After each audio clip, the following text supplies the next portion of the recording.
బాధపడుతూ ఇచ్చిన స్టేట్మెంట్ చూశాను. చాలా కోపంగానే ఆవేశంగా అన్నాడు. అయితే దాన్ని కామెంట్ చేసిన ఎవరు? స్వయాన 5 ఏళ్ల పాటు ముఖ్యమంత్రిగా ఉన్న జగన్మోహన్ రెడ్డి. జగన్మోహన్ రెడ్డి కింద చాలా వేల మంది పోలీసులు పనిచేశారు ముఖ్యమంత్రి ఉన్నప్పుడు. మరి ఇప్పుడు అపోజిషన్ ఉన్నా కూడా పాత్ర పోలీసుదే కదా. వాళ్ళని బట్టలు ఉడదీస్తామనంటే బట్టలు ఉడదీసి ఏముంటుంది? ఏం చూడాలనుకున్నాడు? ఆయనకి ఏది ఉంటుంది, మీకు కూడా అదే ఉంటుంది కదా. మీకు ఉండదు, ఆయనకి ఉంటుంది. అది బట్టలు ఉడదీసి ఏమవుతుందని ఇట్లాంటి పగరపోతే మాట్లాడేందుకు ఉండాలా? అది కరెక్ట్గా మేము దానికి ఖండిస్తున్నాం. ఒకటి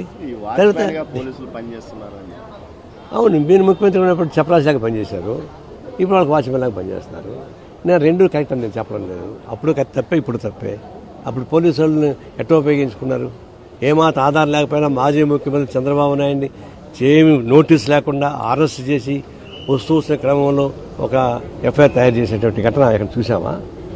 ఒక పార్లమెంట్ సభ్యుడిని పట్టుకుని లోపల వేసి ఉతికి పారేసింది నేను చూసాము. ఎప్పుడన్నా ఇంత దురాగ్రహ పనులు చేసింది మీరు. ఇప్పుడు మీరు హోల్సేల్ చేసినా వాళ్ళు రీటైల్ చేస్తున్నారు. ఏ ముఖ్యమంత్రి కానీ ఏ ప్రభుత్వం కానీ అధికారులు కూడా ఈ అధికారులు అంత మాత్రాన ఏ చెప్తే చేయాల్సిన పని లేదు. ఇప్పుడు ఏమవుతుంది? ఆయన ముఖ్యమంత్రిగా ఉన్నప్పుడు పోలీసులు కూడా వాళ్ళందరూ ఇప్పుడు పనిష్మెంట్ గురవుతున్నారు. అంతకుముందు ఇట్లా అంటే గవర్నమెంట్ బాగినప్పుడంతా అధికారులు పనిష్మెంట్ గురవుతుంటే ఎట్లా వ్యవస్థ ఎట్లా ఉంటుంది? ఐపీఎస్ అధికారులు ఎగ్జిక్యూటివ్ లేకుండా గవర్నమెంట్ నడుస్తుందా? రాజకీయ నాయకులు లేకపోయినా నడుస్తుంది, కానీ ఎగ్జిక్యూటివ్ లేకుండా నడవదు బండి. అలాంటి ఎగ్జిక్యూటివ్ని రాజకీయ నాయకులు పాటు చేయకూడదు. దానిలో ఉన్న అధికారులు కూడా మీరు లక్షణాలు దాటకూడదు. ఏం మహాన్ని ట్రాన్స్ఫర్ చేస్తారు అంతే. పోండి, పొంగనూరులో ఉంటే ఐపీఎస్ ఆఫీసర్లు, చిత్తూరులో ఉంటే చపరాశుడు అవుతాడా? అంతా ఒకటే కదా.